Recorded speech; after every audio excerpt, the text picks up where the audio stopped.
10 տարի արդեն անցել է, բայց ես դեռ սպասում եմ իրեն։ Հենց մահացած օրվանից ես չեմ հավատացել, որ ինքան մահացել է։ Մինչև հիմա իրան սպասում եմ, որ ինքը պետքա գա։ Այդ զգացողությունը իմ մոտ կա 2016 թվականին։ Ես գիտեմ, որ ինքը դեռ գերի է։ Պետքա վերադառնա, ուզում եմ 20 տարի անցնի, բայց ինքը պետքա վերադառնա։ Ես բոլոր մարերին ցանկանամ համբերություն, երկրին խաղաղություն,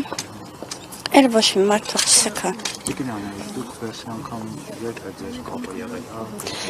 Վերջին անգամ ես որդուս հետ կապը ունեցել եմ մարտի 30-ին, վերջի խոսակցությունս է եղել։ Նա սպասում էր, որ ես պետք է գնա իր մոտ, ուղղակի այնպես ստացվեց, որ չկարողացա գնամ։ Ոնց որ ասած, ինքը իմ ճամփին էր սպասում։ Երբ որ մարտի 30-ին հետը խոսեցի, ասես մամ ջան, բարձրանում եմ դիրքեր, կսպասես իմ զանգին, մինչև ես քեզ զանգահարեմ, բայց եղավ արդեն ապրիլի 1-ը, 2-ը զանգավոր չստացա, արդեն անհանգստացա իրենից։ Ու ամսի 1-ին հարևանոց տնից սուրճ են խմում։ Մի մոմենտ տեսա, որ պատի վրա ժամացույցը կանգնեց։ Ու դրանից հետո 1-ի գիշերը մինչև 2-ի լույս առավոտը, գիշերվա ժամը 3-ից ես տարբեր երազներ եմ տեսել, վեր եմ թռել,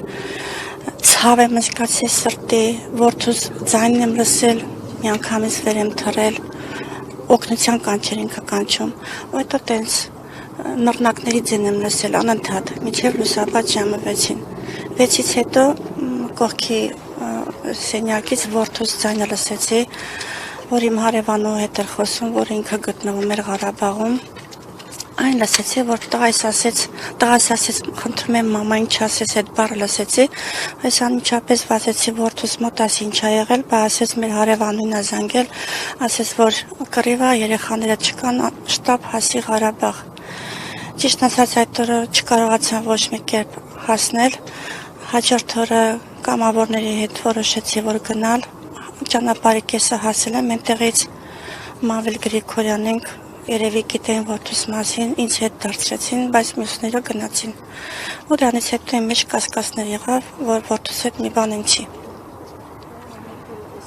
Ինչ էր պատմում ծառայության մասին ձեր որդին։ Ժամկետային զինծառայող։ Այո, ինքը ժամկետային զինծառայող էր, ինքը անդադ լավն էր պատմում, ու միշտ ասում էր մամա ջան, ես պետք է մի 3 հատ թուրք խփեմ, նոր վերադառնամ, ինքը դիպուկահար էր։ Երբեք չի դժգոհել, երբեք։ Հետո ծառայակիցների հետ զրուցել եք, պատմել են, արդյոք հաջողեց իր ցանկությունը կատարել։ Այո, ծառայակիցների հետ խոսել եմ, ասել են, որ խփել են։ Ես հետո Ղարաբաղ եմ գնացել, իրեն որոշ իրեր եմ բերել, ու 3 հատ բան էի բերել պատրոն, որը որ չէր խփել, 3 հատը մնացել էր։ Ես դա հետս բերեցի։ Սա պատմում է, որ ինքը շատ մեծ սխրանք ա կատարել, չի վախեցել երբեք, առաջ ա գնացել, ու անգամ վիրավոր ժամանակ։ Այսօր ապրում ենք մի իրականությունում, որտեղ Արցախն այլևս մերը չէ, եւ որվա իշխանությունները ճանաչել են Ադրբեջանի կազմում։ Ձեր դիրքորոշում։ Չգիտեմ, մեր երեխաները պայքարեցին, պահեցին, թե հիմա ոնց եղավ, էլի մենք Արցախը համարում ենք, որ մերն է։ Ու ես հույսով եմ, որ ետ ենք վերադարձնելու Արցախը։ Այսինքն դուք ձեր որդու զոհվելուց հետո հնարավորություն եք ունեցել կանգնել այդ հողի։ Այո։ Ես ինքս եմ զինվորական, կամքով ուժեղ եմ, եւ բոլոր մարմինները խորհուրդ կտան, որ իրենք էլ այդ ուժը ունենան։ Ու պայքար են հանում մեզ երեխաներին։ Ինչ եք զգում, երբ առաջին անգամ 16 թվականից հետո գնացիք Արցախ։